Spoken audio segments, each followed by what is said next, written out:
Hello student, myself Rajnish Gupta. Last classes में मैंने आपको केमिस्ट्री में जीओसी के पार्ट में पढ़ाया था नॉमेनक्लेचर। आज फिर से नॉमेनक्लेचर की कुछ स्पेशल ट्रिक्स आप लोगों के लिए लेकर के आया हूँ। आज हम लोग आईयूपीएसी नेम में पढ़ेंगे nomenclature of the alkyl halides, यानी कि halogen containing compound. Halogen containing compound means ऐसे ऑर्गेनिक कंपाउंड जिसमें हैलोजन्स होंगे, यानी कि फ्लोरीन, क्लोरीन, ब्रोमीन, आयोडीन जैसे halogen, and these are the derivative of the hydrocarbon. For example, आप लोगों ने जब भी नॉमेनक्लेचर पढ़ना है तो एक सबसे पहले तो नॉमेनक्लेचर में हम लोग पढ़ेंगे nomenclature of the halogen containing compound. Halogen containing compounds, okay. तो हैलोजन कंटेनिंग कंपाउंड्स में सबसे पहले एक हमेशा कॉलम बना लेते हैं कि structure of the compound, then उसका IUPAC name and then common name. IUPAC name then common name. तो स्ट्रक्चर में एज यू नो स्टूडेंट, इनके हम कभी भी हैलाइड्स जो होते हैं ना, उनका कोई सफिक्स नहीं होता है। दो तीन ऐसे फंक्शनल रूप हैं जिनके लिए हम हैलाइड्स का यूज नहीं करते हैं। पहला, जैसे कि हैलोजन्स के लिए हमेशा हम प्रीफिक्स की तरह इनका यूज करते हैं। दूसरा, जो ईथर्स हैं उनके लिए भी हम हमेशा प्रीफिक्स यूज करते हैं, उनका कभी भी सफिक्स यूज नहीं होता है। तो फॉर एग्जांपल अगर हम इनमें देखें तो जैसे आपने फ्लोरीन लिया, क्लोरीन, ब्रोमीन या आयोडीन, तो इसके लिए आप जो प्रीफिक्स की तरह यूज करेंगे, क्या वर्ड यूज करेंगे? जैसे फ्लोरो यूज करेंगे। क्लोरीन के लिए वर्ड यूज करेंगे क्लोरो, ब्रोमीन के लिए वर्ड यूज करेंगे ब्रोमो, आयोडीन के लिए वर्ड यूज करेंगे आयोडो। तो ये जो हैलोजन्स हैं, इन हैलोजन के लिए ये प्रीफिक्स का हम यूज करेंगे क्योंकि इनका कोई सफिक्स होता नहीं।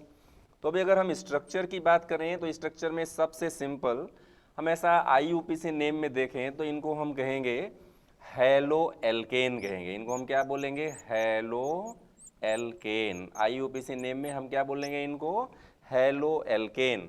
और कॉमन नेम में हम इनको कहेंगे alkyl halides. Alkyl halides, okay. तो IUPAC name and common name में दो डिफरेंट चीज़ें हैं। एक तो हम हैलो वर्ड को पहले यूज करेंगे, बाद में एल्केन वर्ड यूज करेंगे। और दूसरा, अगर हम कॉमन नेम लिखते हैं तो हमको एल्काइल पहले यूज करना है और हैलाइड बाद में यूज करना है। तो एक स्ट्रक्चर से समझते हैं। फॉर एग्जाम्पल, आपके पास है CH3Cl, एकदम सिंपल स्ट्रक्चर। तो हम इसको बोलेंगे, जैसे क्लोरीन के लिए हमने वर्ड यूज किया था क्लोरो, तो हम इसको बोलेंगे क्लोरो। और एक कॉमन कार्बन का नंबर 1 है तो हम क्या बोलेंगे? इसको मैथ, और सफिक्स लगाएंगे, प्राइमरी सफिक्स लगाएंगे एन। जैसा कि हम लोग जानते हैं कि आईयूपीएसी नेम में सबसे पहले हम वर्ड रूट को सेलेक्ट करते हैं। वर्ड रूट के पहले हम प्राइमरी प्रीफिक्स, उसके बाद सेकेंडरी प्रीफिक्स यूज करते हैं, और वर्ड रूट के बाद जो हम यूज करते हैं दैट इज कॉल्ड सफिक्स। तो सफिक्स की तरह हम जो यूज करते हैं वो क्या होता है? दो तरह के सफिक्स हम यूज कर सकते हैं। एक तो हो सकता है प्राइमरी सफिक्स और दूसरा हो सकता है सेकेंडरी सफिक्स। तो यहाँ पर जैसे हमने CH3Cl लिया तो इसके लिए हम वर्ड यूज करेंगे क्लोरोमीथेन। क्लोरोमीथेन के बाद यहाँ पर अगर हम इसका कॉमन नेम लिखते हैं तो हम बोलेंगे एल्काइल हैलाइड।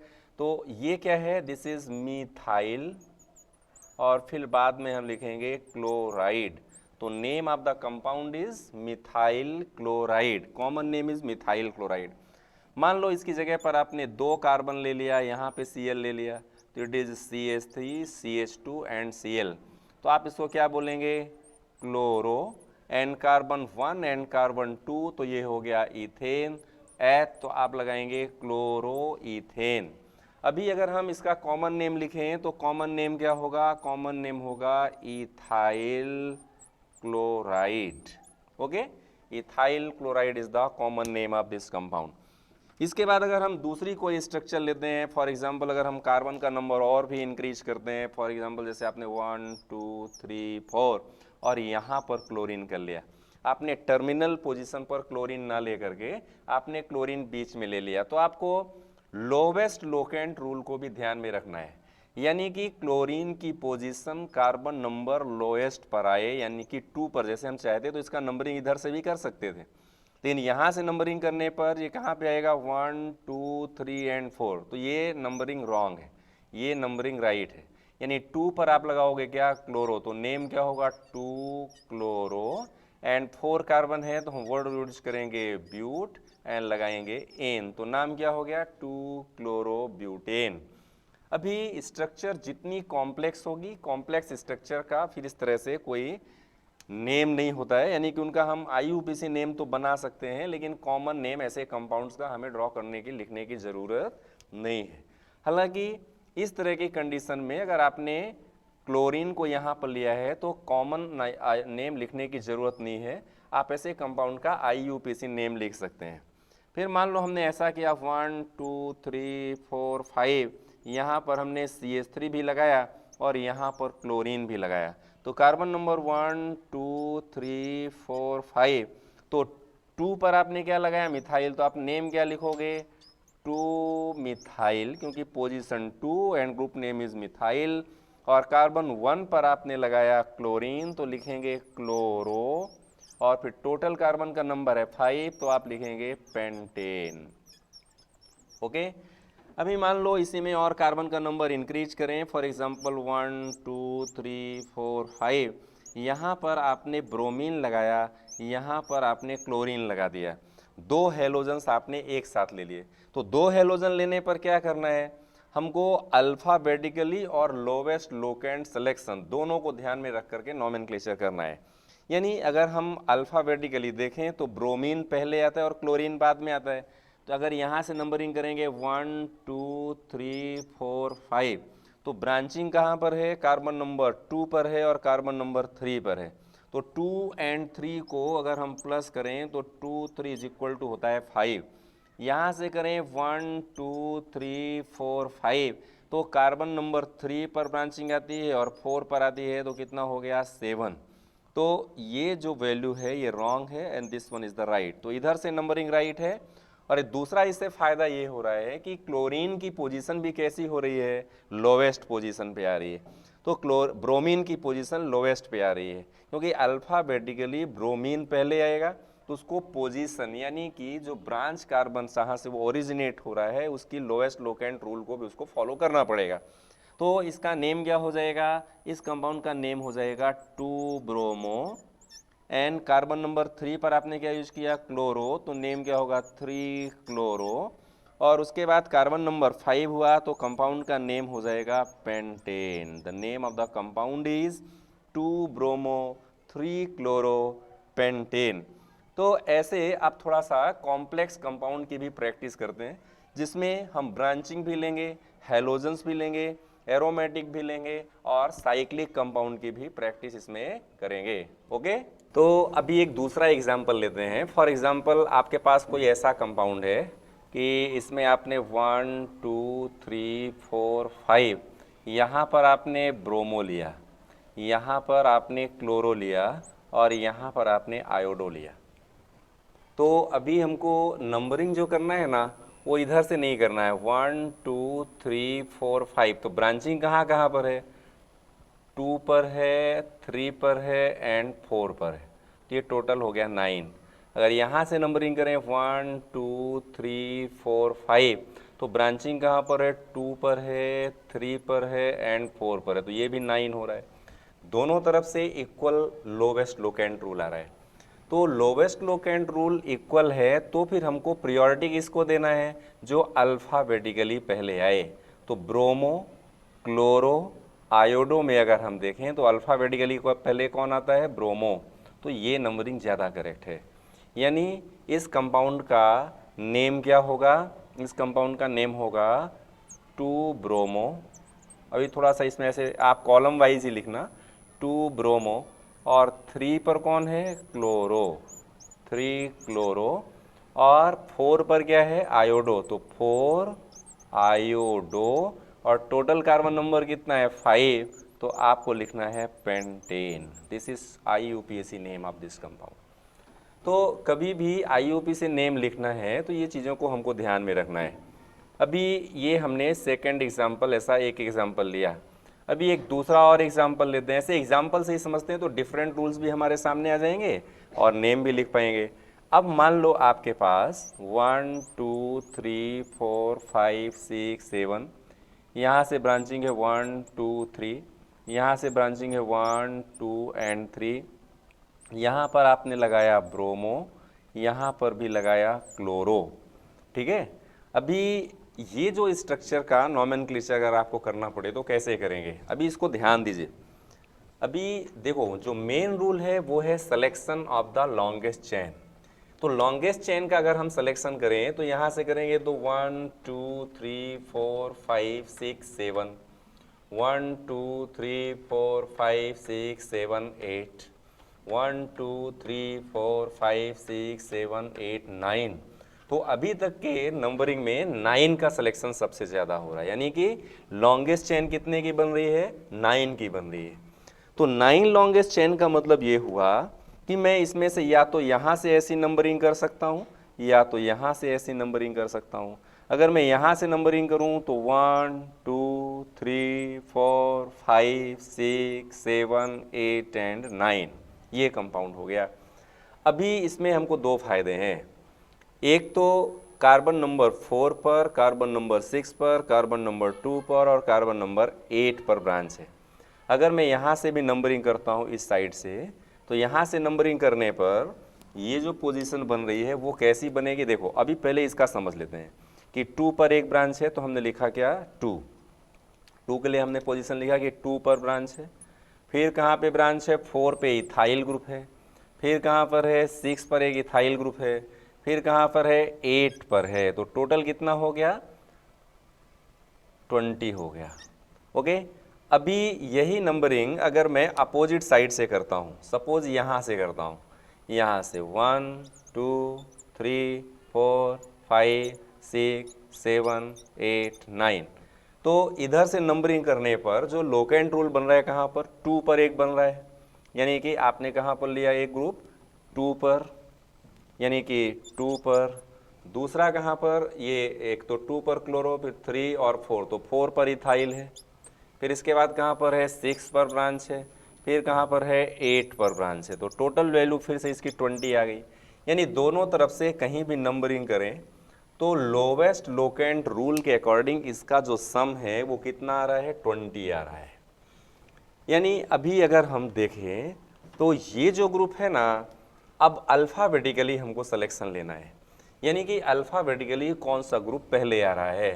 तो ब्रोमो पहले आएगा, क्लोरो एंड ब्रोमो में अगर हम कंपैरिजन करें तो ब्रोमो की पोजीशन पहले हमको प्रायोरिटी देना है, क्योंकि वो लोवेस्ट लोकेंट रूल को भी फॉलो कर रहा है, और दूसरा ब्रोमो अल्फ़ाबेटिकली सिलेक्शन में भी पहले आ रहा है। तो this numbering is more correct, ये नंबरिंग ज़्यादा करेक्ट है। तो इसका फिर नॉमेनक्लेचर करें तो कार्बन नंबर 4 पर आप देखो 1 2 3 4 पर ये क्या है, CH2CH3, यानी दिस ग्रुप इज इथाइल, ये ग्रुप है इथाइल। कार्बन नंबर यहाँ पर ये 4, फिर 5 6 पर, यहाँ पर भी कौन सा ग्रुप हो गया, this group is again ethyl. तो आपके पास इथाइल ग्रुप कितने हो गए, 2 बार हो गए। तो कहाँ कहाँ पर, carbon number 4 and carbon number 6 पर इथाइल है, कार्बन नंबर 2 पर ब्रोमो है और कार्बन नंबर 8 पर क्लोरो है। तो ब्रोमो, क्लोरो और इथाइल, ऐसा अल्फ़ाबेटिकली सिलेक्शन होगा। यानी कि ब्रोमीन के लिए हम क्या लिखेंगे, ब्रोमो, क्लोरीन के लिए वर्ड क्या लिखेंगे, प्रीफिक्स क्लोरो, और इथाइल के लिए हो गया ETHYL। तो अल्फ़ाबेटिकली पहले ब्रोमो आएगा, फिर क्लोरो आएगा, फिर इथाइल आएगा। तो नॉमेनक्लेचर हम क्या लिखेंगे कंपाउंड का, नेम क्या हो जाएगा, फिर 2 पोजीशन पहले तो हम लिखेंगे 2 ब्रोमो, क्या लिखेंगे, 2 ब्रोमो। और कार्बन नंबर 8 पर क्या है, क्लोरो, तो 8 क्लोरो।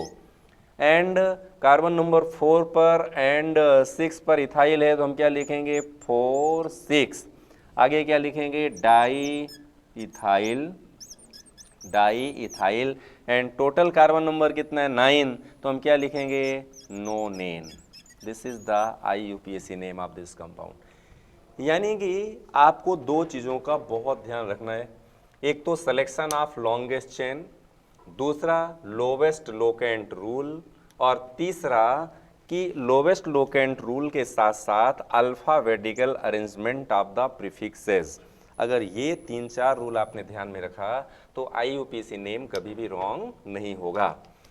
अब ये तो एलिफेटिक ग्रुप के लिए हमने नॉमेनक्लेचर सीखा, हालांकि इसमें हम बहुत ज़्यादा और भी प्रैक्टिस कर सकते हैं, लेकिन अभी इसमें कुछ साइक्लिक कंपाउंड का नॉमेनक्लेचर सीख लेते हैं। साइक्लिक कंपाउंड का मतलब ये हुआ कि सपोज यहाँ पर देखो ये लीनियर कंपाउंड हुआ।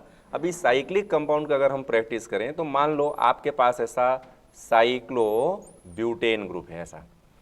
अब आपने यहाँ पर क्लोरीन लगा दिया, तो इसका नेम क्या लिखेंगे, क्लोरो, है ना, क्लोरो पहले आ जाएगा, फिर क्या लिखेंगे साइक्लो, और क्या लिखेंगे ब्यूटेन, क्योंकि ये साइक्लोब्यूटेन है। वर्ड रूट क्या है ब्यूट, प्राइमरी सफिक्स क्या है एन, साइक्लो इज ये है देखो वर्ड रूट है, ये है प्राइमरी सफिक्स, जो साइक्लो वर्ड आपने लगाया ये प्राइमरी प्रीफिक्स है, और क्लोरो क्या है सेकेंडरी प्रीफिक्स है। यानी कि जो हमारा रूल है उसके अकॉर्डिंग ही चलना है, अगर आप रूल से नहीं चलोगे तो हमेशा रॉन्ग होगा। अभी मान लो आपके पास दो कंडीशन आ जाए, एक साइक्लो में यहाँ पर मिथाइल भी है और यहाँ पर क्लोरो भी है, तो अल्फ़ाबेटिकली सिलेक्शन में आपको प्रायोरिटी किसको देना चाहिए, क्लोरो को कि मिथाइल को, दोनों ही प्रीफिक्स हैं। These both the groups can not be use like a suffix. तो स्टूडेंट क्या करना चाहिए अपने को, क्लोरो और मिथाइल में से क्लोरो को प्रायोरिटी दें, तो ये carbon number 1 and 2 and 3 and 4, lowest locant rule को भी ध्यान में रखना है।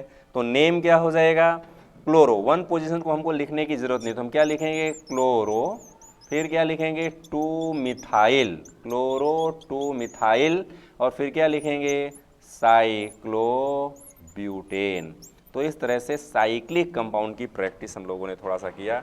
अभी मान लो इसी में साइक्लोप्रोपेन हो, साइक्लोहेक्सेन हो, कोई भी साइक्लिक कंपाउंड हो, तो उनका नॉमेनक्लेचर हैलोजन डेरिवेटिव का हम इस तरह से कर सकते हैं। ओके। तो अभी जैसा साइक्लिक कंपाउंड में हमने देखा कि नॉमेनक्लेचर करने के लिए पहले तो साइक्लो कंपाउंड में थोड़ा और प्रैक्टिस कर लेते हैं तो परफेक्शन आ जाए, बिकॉज प्रैक्टिस ब्रिंग्स परफेक्शन।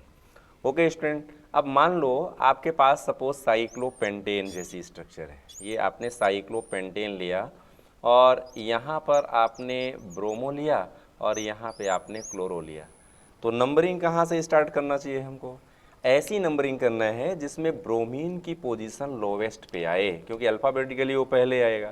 तो ये 1 2 3 4 एंड 5, तो कंपाउंड का नेम कैसा हो जाएगा, 1 पर है ब्रोमो तो हम लिखेंगे 1 ब्रोमो, हालांकि 1 पोजीशन को लिखने की ज़रूरत नहीं है, तो नेम क्या हो जाएगा 1 ब्रोमो 2 क्लोरो, और फिर टोटल क्या है ये साइक्लो, एंड साइक्लो के बाद क्या है पेंटेन, तो ये हो गया साइक्लोपेंटेन। ओके, अब मान लो इसी में आपके पास कोई साइक्लोहेक्सेन वाला ग्रुप हो, ऐसा ये साइक्लोहेक्सेन का ग्रुप हो और उसके साथ साथ यहाँ पर एक लाइन हो और जिसमें यहाँ पर ब्रोमीन लिया हुआ है आपने, यानी कि बाहर रिंग के अंदर, रिंग में कितने कार्बन है 1 2 3 4 5 6, और रिंग के बाहर कितने कार्बन है 1 2 3 4, तो ऑब्वियसली हाइड्रोकार्बन में इसके लिए रूल क्या होता था, मान लो ये ब्रोमीन यहाँ पे नहीं होता, सिर्फ ये साइक्लो यहाँ पर 1 2 3 4 वाला ब्यूटेन होता और यहाँ पर क्या होता है हेक्सेन होता, तो ऐसी कंडीशन में आप इसको लिखते ब्यूटाइल साइक्लोहेक्सेन, क्या लिखते आप ब्यूटाइल साइक्लोहेक्सेन। लेकिन अब यहाँ से देखें तो ये कार्बन नंबर 1 2 3 एंड 4 इधर है और रिंग के अंदर देखो तो 6 कार्बन है, जिसमें कार्बन का नंबर कम हो पहले उसको लिखना है। लीनियर एंड साइक्लिक अगर दोनों अरेंजमेंट एक ही मॉलिक्यूल में है तो खास हमको ध्यान रखना है कि जिसमें कार्बन का नंबर कम हो उसको पहले लिखना है और इसमें कार्बन का नंबर ज़्यादा हो उसको बाद में लिखना है। यहाँ पर कार्बन का नंबर कम किस में है, लीनियर में, यानी कि 4 है, तो हम लिखेंगे 2 पर ब्रोमो और ब्यूटाइल, क्या लिखेंगे 2 ब्रोमो और क्या है ये ब्यूटेन था तो हो गया ब्यूटाइल, और टोटल कार्बन नंबर रिंग में कितना है 6, तो हम क्या लिखेंगे साइक्लोहेक्सेन। इस तरह से नॉमेनक्लेचर लिखेंगे। अब मान लो आपके पास कोई एरोमेटिक कंपाउंड है, तो साइक्लो में क्लियर हुआ स्टूडेंट। अब एरोमेटिक रिंग में यानी बेंजीन रिंग के डेरिवेटिव में देख लेते हैं। मान लो बेंजीन रिंग में यहाँ पर आपने बेंजीन रिंग लिया और इसके साथ आपने क्लोरीन लगा दिया, तो ऑब्वियसली एकदम सिंपल सी स्ट्रक्चर है, नेम क्या हो जाएगा, क्लोरो। अब ये साइक्लो स्ट्रक्चर नहीं, इट इज बेंजीन रिंग, तो आपको लिखना पड़ेगा क्या, क्लोरो बेंजीन। अब मान लो बेंजीन रिंग में, एक ही बेंजीन रिंग में आपने 2 से 3 जगह अलग अलग ग्रुप लगा रखा है, मान लो यहाँ पर ब्रोमो है, यहाँ पर क्लोरो है, तो फिर नेम क्या होगा, ये कार्बन नंबर 1 एंड 2, तो आप क्या लिखोगे, 1 ब्रोमो, फिर 2 पर क्या है, क्लोरो, 2 क्लोरो, और फिर क्या लिखोगे, बेंजीन। तो इस तरह से नॉमेनक्लेचर कर सकते हैं। अभी मान लो इसी स्ट्रक्चर में आपके पास कोई दूसरा ऐसा आ जाए कि एरोमेटिक रिंग में बेंजीन रिंग तो है ही, बेंजीन रिंग के साथ साथ आपने कोई हेलोजन भी लिया और कोई ब्रांचिंग भी ले लिया। फॉर एग्जांपल ये टॉल्वीन था और टॉल्वीन में आपने यहाँ पर ब्रोमीन भी ले लिया, तो अभी इसका नेम कैसा करेंगे। अभी अगर आप देखो, अगर आपने ब्रोमीन नहीं लगाया है तो ब्रोमीन के विदाउट अगर हम इसका नॉमेनक्लेचर करें तो ये कॉमन नेम भी इसका टॉल्वीन है, और आईयूपीएसी नेम में इसको फिनाइल मीथेन बोलेंगे। क्या बोलेंगे, फिनाइल मीथेन बोलेंगे। तो अभी कार्बन नंबर अगर हम यहाँ से देखें तो ये 1 2 3 4, तो आप क्या लिखोगे, 4 ब्रोमो फिनाइल और क्या लिखेंगे, मीथेन। इस तरह से नॉमेनक्लेचर हो जाएगा। तो एलिफेटिक एंड एरोमेटिक कंपाउंड में, एलिसाइक्लिक कंपाउंड में भी हम लोगों ने हेलोजन डेरिवेटिव का नॉमेनक्लेचर सीखा। इसके बाद अभी सीखेंगे IUPAC names of carboxylic acid. Okay, तो स्टूडेंट अभी हम लोगों ने जो नॉमेनक्लेचर सीखा वो हेलोजन कंटेनिंग कंपाउंड के लिए सीखा। ऐसे ही देयर अभी अगर हम देखें तो टोटल 21 टाइप के फंक्शनल ग्रुप हो सकते हैं, जिनमें से किसी का प्रीफिक्स है, किसी का सफिक्स है, कुछ में प्रीफिक्स तो यूज़ होता है लेकिन सफिक्स की तरह हम उसका यूज़ नहीं करते हैं। तो ऐसे सारे फंक्शनल ग्रुप कंटेनिंग कंपाउंड को हम इंडिविजुअल एक एक करके सीखेंगे। तो पहली क्लास में हम लोगों ने जो सीखा वो हेलोजन कंटेनिंग ऑर्गेनिक कंपाउंड का नॉमेनक्लेचर सीखा। अभी जो सीखेंगे वो कार्बोक्सिलिक एसिड का सीखेंगे। अगर हम सीक्वेंस में भी देखें तो सबसे ज़्यादा एक्टिव ग्रुप कार्बोक्सिलिक है, फिर उसके बाद सल्फोनिल है, फिर SO3H, उसके बाद है CONH2, उसके बाद मतलब एमाइड हो गया, एस्टर हो गया, एसाइल हैलाइड हो गया, ये सब ग्रुप सीक्वेंस में आते हैं। तो एक एक करके सभी ग्रुप के लिए हम नॉमेनक्लेचर सीखेंगे। तो अभी हम लोग जो सीखने वाले हैं वो है IUPAC names of carboxylic acid. तो student as you know, carboxylic acid की अगर हम बात करें तो इनमें कार्बोक्सिलिक एसिड में सबसे मेन तो फंक्शनल ग्रुप को समझना, तो C double bond O and OH इसका फंक्शनल ग्रुप है। यानी कि आप चाहो तो इसको COOH भी आप लिख सकते हो, यानी कि इसका फंक्शनल ग्रुप क्या हो गया, COOH। तो COOH के लिए प्रीफिक्स क्या होता है और सफिक्स क्या होता है, ये दोनों चीज़ें हमको ध्यान में रख करके सॉल्व करना है। तो इसके लिए हम सफिक्स यूज करते हैं ओइक एसिड, ये आपको याद रखना पड़ेगा। This is international rule for the nomenclature, यानी कि IUPAC सिस्टम का ये रूल है। इसके लिए हम सफिक्स क्या यूज करेंगे, ओइक एसिड, और प्रीफिक्स क्या यूज करेंगे। एक्चुअली देखो प्रीफिक्स का सिलेक्शन लोगों ने कैसे किया, इसमें एक तो OH ग्रुप है जिसको हम कहते हैं हाइड्रोक्सी, ठीक है ना, और इतना जो ग्रुप है this group is called carbonyl, ये ग्रुप है कार्बोनिल। तो इसीलिए कार्बोनिल ग्रुप से हमने ले लिया कार्बो और हाइड्रोक्सी से लिया ऑक्सी। तो इस ग्रुप के लिए हम जो वर्ड यूज करते हैं वो यूज करते हैं prefix carboxy. कार्बो word is taken from the carbonyl and hydroxy word से हमने क्या ले लिया, ऑक्सी। तो इसका प्रीफिक्स क्या हो गया, कार्बोक्सी। तो इसका हम प्रीफिक्स यूज करेंगे कार्बोक्सी एंड सफिक्स यूज करेंगे ओइक एसिड। तो फंक्शनल ग्रुप समझ में आ गया। अभी देखिए फंक्शनल ग्रुप के बाद अब हम कुछ एग्जाम्पल्स लेते हैं।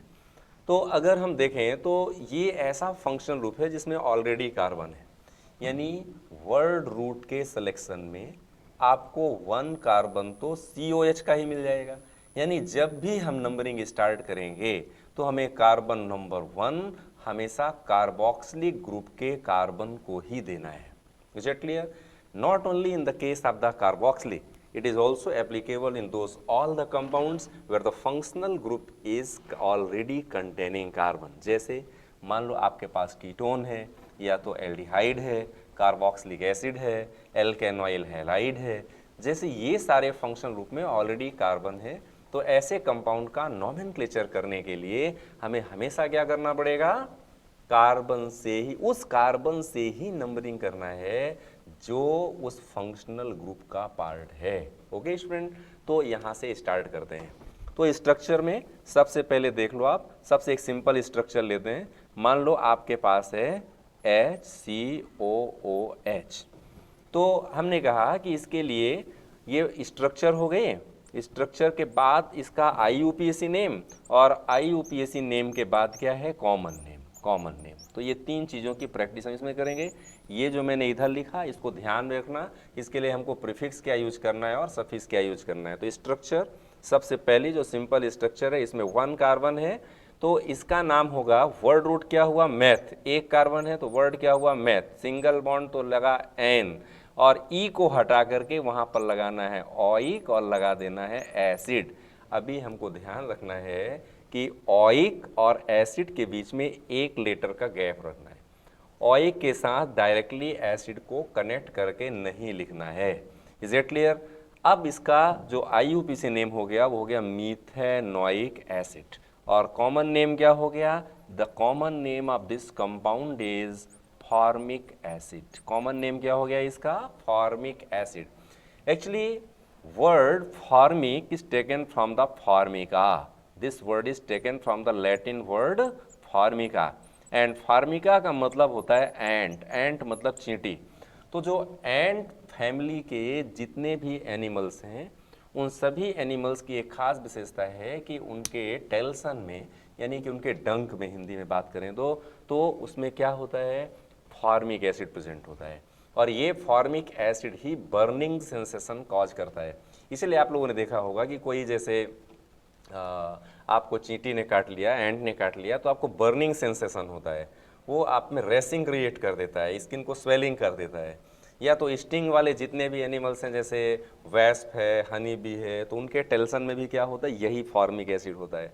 But it is highly concentrated present in the scorpion, यानी कि बिच्छू में हाईली कंसनट्रेटेड फॉर्म में प्रेजेंट होता है। इसीलिए किसी व्यक्ति को अगर बिच्छू ने काट लिया, स्कॉर्पियन ने काट लिया, तो बहुत तेजी से बर्निंग सेंसेशन होता है। ओके, तो the chemical composition of that burning sensation containing compound is formic acid, means HCOOH। Okay student, दूसरा इसमें एक एग्जाम्पल लेते हैं। मान लो इस H की जगह पर हमने ले लिया CH3, यहाँ पर हमने लिख दिया CH3COOH। तो नंबरिंग करेंगे तो हमें कार्बन नंबर 1 और ये कार्बन नंबर 2, इस बात का हमको विशेष ध्यान रखना है।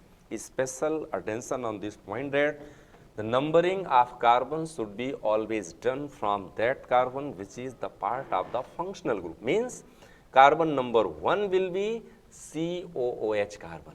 Is that clear? The name of the compound in this case will be, 2 carbons are there, that's why the word root is eth, and लगा दिया N, और फिर क्या कर दिया, oic and acid। तो नाम क्या हो गया इसका, इथेनोइक एसिड। और कॉमन नेम क्या हो गया इसका, कॉमन नेम हो गया इसका एसिटिक एसिड। एक्चुअली जो वर्ड एसिटिक है, word acetic word is taken from the acetum, and acetum का मतलब है विनेगर में प्रेजेंट होने वाला, शुगर में प्रेजेंट होने वाला। इसीलिए इसको कॉमन नेम में हम एसिटिक एसिड भी कहते हैं, या तो इसे ही हम विनेगर के नाम से भी जानते हैं। As you know, it is the by product in the sugar cane factory. Okay, तो विनेगर के फॉर्म में इसको हम कॉमन नेम, आप लोगों ने देखा होगा कि जैसे जितने भी ऐसे प्रिजर्वेटिव की तरह हम एसिटिक एसिड का यूज करते हैं, सेम थिंग आप लोगों ने जितने भी जैसे ये चाइनीज़ फूड्स हैं, मंचूरियन, चाइनीज़, उन सब का जो खट्टा टेस्ट होता है ना, बीटर थोड़ा सा टेस्ट होता है, वो खट्टा टेस्ट किसके कारण होता है, that is due to presence of the vinegar. तो वही विनेगर का केमिकल फार्मूला क्या है, CH3COOH, IUPAC नेम में है इथेनोइक एसिड। एकदम देखिए, कोई भी टॉपिक को आपको समझना है तो एकदम फोकस होकर के चलिए, स्लो चलिए लेकिन परफेक्शन लाइए। परफेक्शन नहीं लाएंगे तो बहुत सारे चैप्टर हम पढ़ तो लेंगे, लेकिन जब तक परफेक्शन नहीं होगा तो सिलेक्शन नहीं होगा। इसलिए एकदम परफेक्शन लाओ सब्जेक्ट में, कम टॉपिक पढ़ो, कम चैप्टर पढ़ो, लेकिन परफेक्शन के साथ पढ़ो, उसमें कोई डाउट नहीं होना चाहिए आपको, तो ही सिलेक्शन के नज़दीक तक आप पहुंच पाओगे। अभी मान लो कार्बन का नंबर हमने इंक्रीज किया, फॉर एग्जांपल हमने लिखा CH3 CH2 COOH, तो आपने 3 कार्बन्स ले लिए, कार्बन नंबर 1 2 एंड 3। तो इस कंपाउंड का नाम क्या होगा? हम हमेशा IUP से नेम है ना स्मॉल लेटर से स्टार्ट करते हैं, तो नेम हो जाएगा प्रोपेन, ई को हटाया और लगा दिया acid. The name of the compound is propanoic acid, और इसका कॉमन नेम है, कैपिटल लेटर से लिखेंगे, नेम होगा प्रोपियोनिक एसिड। देखो दोनों में कैसा डिफरेंस है, एक है प्रोपेनोइक एसिड और दूसरा है प्रोपियोनिक एसिड। तो एक इसका IUPAC नेम है और दूसरा क्या है, इसका कॉमन नेम है। अभी एक अलग एग्जाम्पल लेते हैं, ऐसे बहुत सारे एग्जाम्पल के थ्रू ही हमको समझना है। आप जितने एग्जाम्पल की प्रैक्टिस लेंगे, कॉमन नेम IUPAC नेम उतना ईजी हो जाएगा। अभी मान लो हम दूसरा एक कंपाउंड लेते हैं, नेक्स्ट वन 4 कार्बन का CH3 CH2 CH2 COOH। तो आपने carbon number 1 2 3 and 4, the name of compound is but. Word root क्या हुआ 4 के लिए? ब्यूट, तो आपने लगाया ब्यूट, एन और लगा दिया ऑइक, तो हो गया ब्यूटेनोइक एसिड। ध्यान रखना एसिड का ए सी से कनेक्टेड नहीं होना चाहिए, एक लेटर का गैप होना चाहिए, और इसका कॉमन नेम है ब्यूट्रिक एसिड। कॉमन नेम है ये ब्यूट्रिक एसिड। कॉमन नेम के लिए कोई रूल यहाँ पर नहीं है, because butyric word is taken from the butyrum, and butyrum word का मतलब होता है बटर। तो बटर का जो खट्टा टेस्ट होता है ना, that is due to presence of the butyric acid, इसीलिए इसका नाम पड़ा ब्यूट्रिक एसिड कॉमन नेम, और IUPAC में नेम हो गया ब्यूटेनोइक एसिड। अगर मान लो हम अगला कंपाउंड लें, for example you are taking CH3 CH2 CH2, अभी एक और CH2 ले लेते हैं और ये COOH, तो कितने कार्बन हो गए? 1 2 3 4 एंड 5। तो 5 कार्बन के लिए नाम क्या हो जाए इसका? Pentanoic acid. ओके, ऐसे कॉमन नेम इस कंपाउंड का नहीं है। अगर वैलेरिक एसिड होता दोनों तरफ से हम रख सकते थे, लेकिन कॉमन नेम हम इसको नहीं लिख रहे हैं।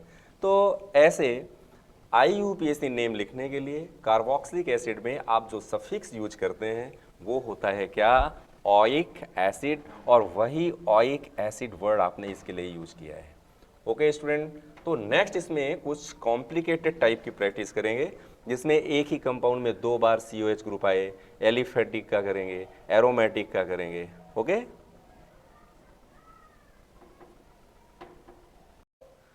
तो अभी ऐसे कंपाउंड का नोमेनक्लेचर पढ़ेंगे जिसमें एक ही कंपाउंड में 2 बार COH आता हो, 3 टाइम्स आता हो, 3 बार आता हो, ऐसे कंपाउंड का पढ़ेंगे। फॉर एग्जांपल आपने ऐसा कोई कंपाउंड लिया, मान लो कि 1 2 3 4, और यहाँ पर आपने COOH और इस कार्बन पर ही आपने ले लिया COOH। Okay, the same compound contain 2 COH group. तो ऐसे कंपाउंड का नोमेनक्लेचर करने के लिए यहाँ से ही नंबरिंग स्टार्ट करें, 1 2 3 एंड 4। तो 4 के लिए हम क्या लिखेंगे? ब्यूटेन। ब्यूटेन। अब ई का ध्यान रखना, इसमें ब्यूटेन कार्बन नंबर 1 एंड 4 पर है die oic acid. Die oic acid, butane 1 4 die oic acid. यानी कि पहले तो वर्ड रूट का सिलेक्शन इंपॉर्टेंट है। वर्ड रूट के सिलेक्शन के बाद आपको किस चीज़ का ध्यान में रखना है कि 2 बार जो कार्बोक्सिलिक ग्रुप जुड़ा हुआ है वो कौन कौन से कार्बन पर है। तो नाम हो गया 1 पर एंड 4 पर, और 2 बार इसलिए आपने ऐड कर दिया डाई और ओइक एसिड, तो नाम हो गया ब्यूटेन 1 4 डाई ओइक एसिड। ये एक एग्जाम्पल हो गया। ऐसा एक दूसरा एग्जाम्पल लेते हैं, मान लो आपके पास ऐसा हो 1 2 3 4 5 6, यहाँ पर COOH हो, यहाँ पर भी COOH हो, और यहाँ पर भी COH हो। देखिए कार्बोक्सिलिक ग्रुप के लिए हम एक और भी सफिक्स यूज करते हैं कई बार, कार्बोक्सिलिक एसिड। इसके लिए हम कई बार एक वर्ड यूज करते हैं, क्या, कार्बोक्सिलिक एसिड भी एज अ सफिक्स हम यूज करते हैं। ओइक एसिड तो यूज करते ही, ओइक एसिड के साथ साथ हमें एक और भी सफिक्स कई बार यूज करना पड़ता है, दैट इज कार्बोक्सिलिक एसिड। तो दिमाग में आता है कि जो हम कार्बोक्सिलिक वर्ड यूज करते हैं किसके लिए करते होंगे। तो अभी इस केस को समझते हैं, आंसर मिल जाएगा। अभी देखो, अगर मैं यहाँ से नंबरिंग करूँ 1 2 3 4 5 6, तो ये वाला कार्बोक्सिलिक ग्रुप ड्रॉप हो जा रहा है। यहाँ से करूँ 1 2 3 4, तो ये वाला ग्रुप ड्रॉप हो रहा है। यहाँ से करूँ 1 2 3 4 5, तो ये वाला कार्बोक्सिलिक ग्रुप ड्रॉप हो रहा है। अब किसी भी कार्बोक्सिलिक ग्रुप को हम ड्रॉप तो नहीं कर सकते हैं, बिकॉज तीनों फंक्शनल ग्रुप एक जैसे हैं और तीनों की प्रायोरिटी भी एक जैसी है। तो यही एक कंडीशन है जहाँ पर हमको COOH ग्रुप यानी कि कार्बोक्सिलिक ग्रुप को ही ड्रॉप कर देना है। तीनों के तीनों कार्बोक्सिलिक ग्रुप को हम चाहें तो फिर इस केस में ड्रॉप कर सकते हैं सिलेक्शन ऑफ लॉन्गेस्ट चेन में। अब नंबरिंग किधर से करें, जिधर से लोएस्ट लोकेशन हो। तो ये कार्बन नंबर 1, ये carbon number 2, carbon number 3 and carbon number 4।